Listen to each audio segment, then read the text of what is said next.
I'm going to introduce you to NotebookLM.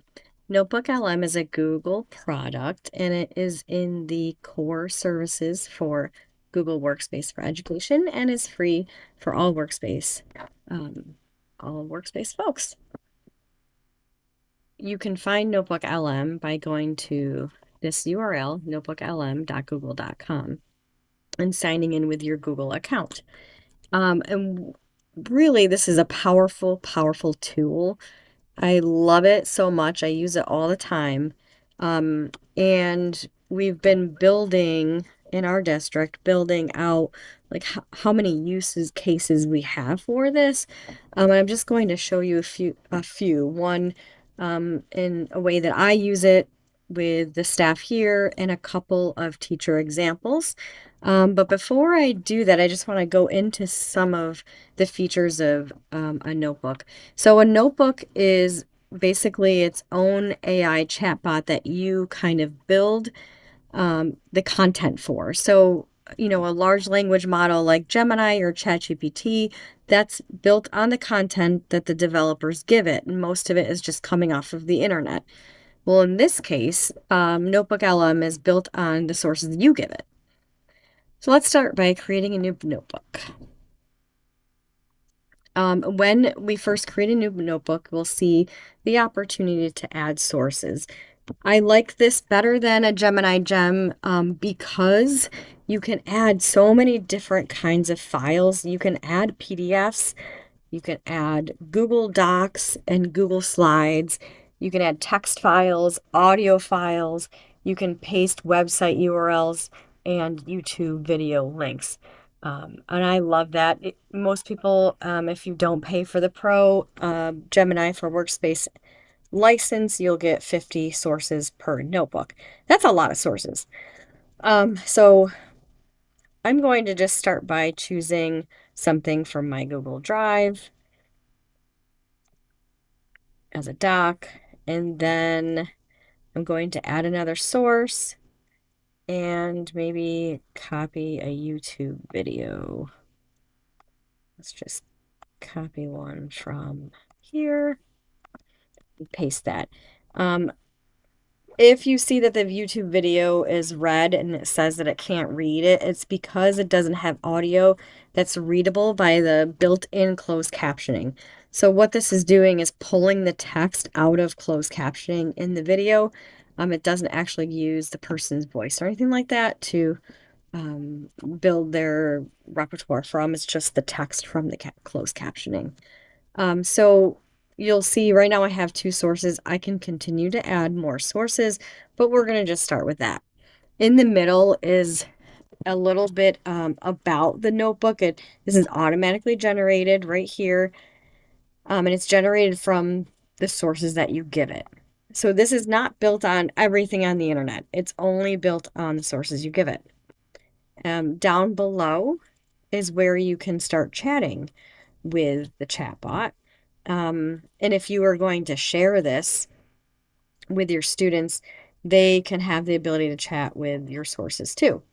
So I might add, a question. There are some questions down here that it gives you suggestions for.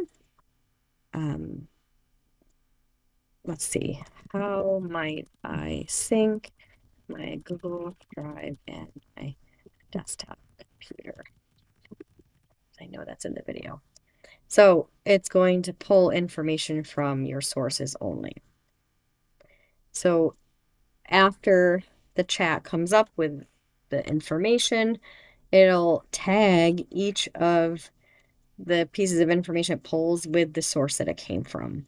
I know I only have two sources, but it will show you a preview of that too. It's not a great example, but it does the job. The other thing I really like are the notebook configurations.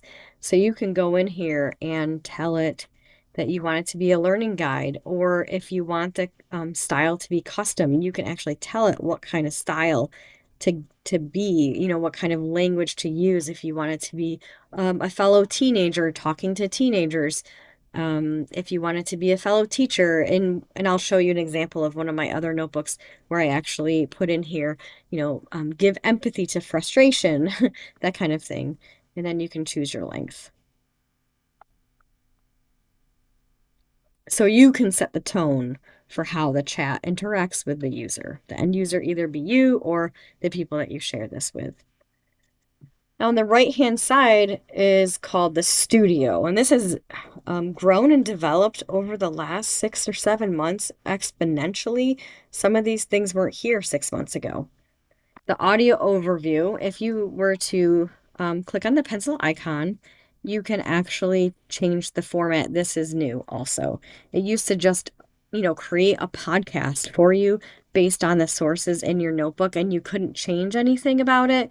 But now you can go in and change. You can make it a brief conversation. You can tell it what to focus on. You can make it a debate. In the shorter length, you can choose a lot of different languages. I don't know how many times you can create an audio overview. I think there is a limit, but you could create a different audio overview for your students who really struggle with reading and writing. You can create an audio overview for the students in your class that speak, Spanish at home and not a lot of English. So that's really awesome.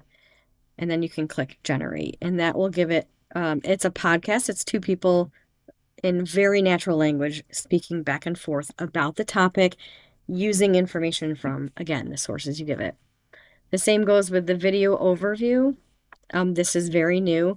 It gives like a presentation style um, video that you might see uh, like on YouTube. I'm trying to think of a good example, like something you might pull up from YouTube for kids in your ninth grade global studies class on history. And it has like, screenshots of things and pictures, and then there's audio overview of the presentation. It is very natural. It's not robotic at all. You definitely should try it out. And then there's a mind map. This isn't, I'm going to show you a better example to show you a good example of what the mind map looks like.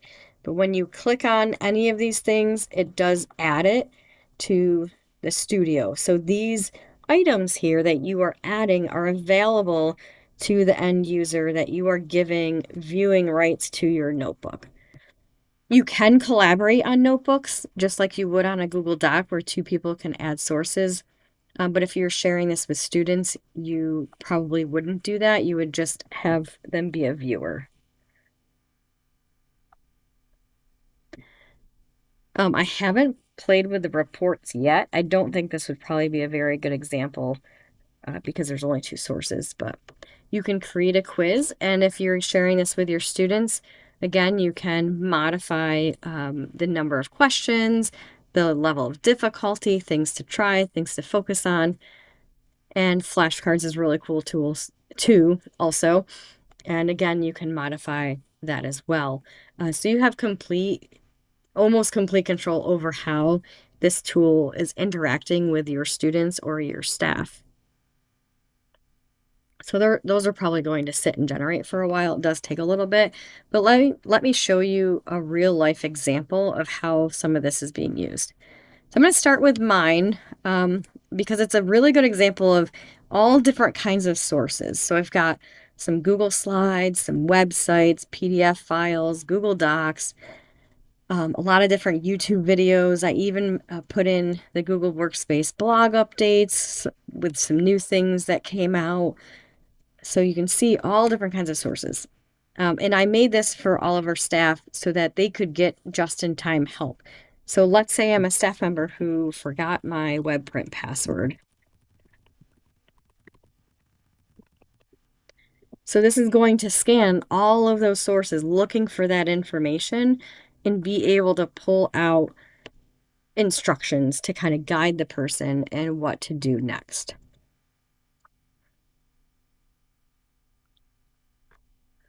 And this is all correct, I'll tell you. But I want to show you how right here it says, oh, the dreadful forgotten password. I completely understand how frustrating it is. So if I click on the configure notebook, This is telling the chatbot to provide instructional suggestions, provide empathy for frustration, letting teachers know that technology can be frustrating, lean towards project-based tools and edu protocols um, for instructional practice.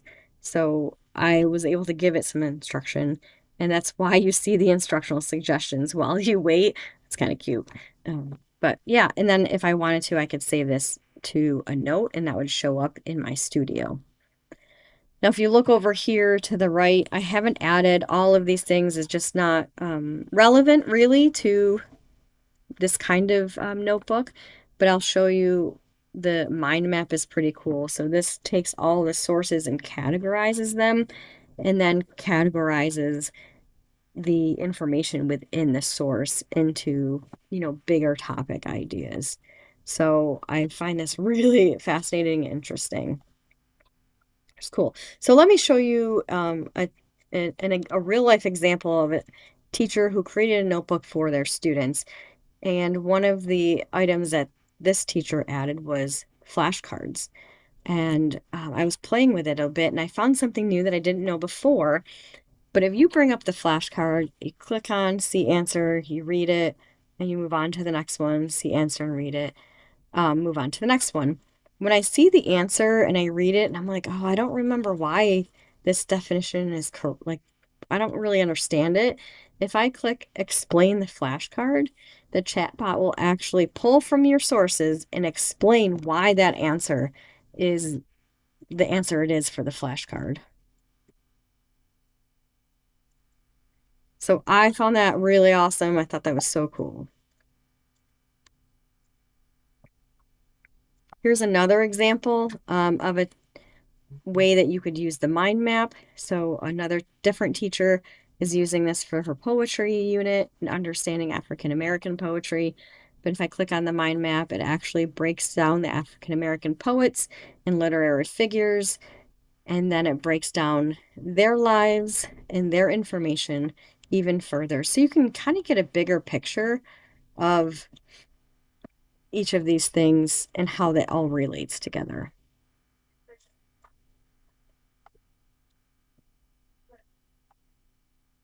And that is pretty much it as far as the anatomy of NotebookLM, what it can do. I definitely recommend trying it out and playing with it. Another way that I've been using it is when I do teacher walkthroughs. I can put my notes in here or put it in a Google Doc and add it as my source.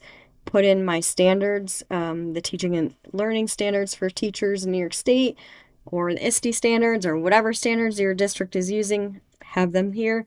And then I could ask it to align, my observations with the standards. And I can specifically say only with standards 3 and 4, because those are the only observable ones. If you're a teacher, you can add all of your items for your unit and ask it to align questions to your standards if you have your standards in here. There's just so much you can do with it and so much time that you can save.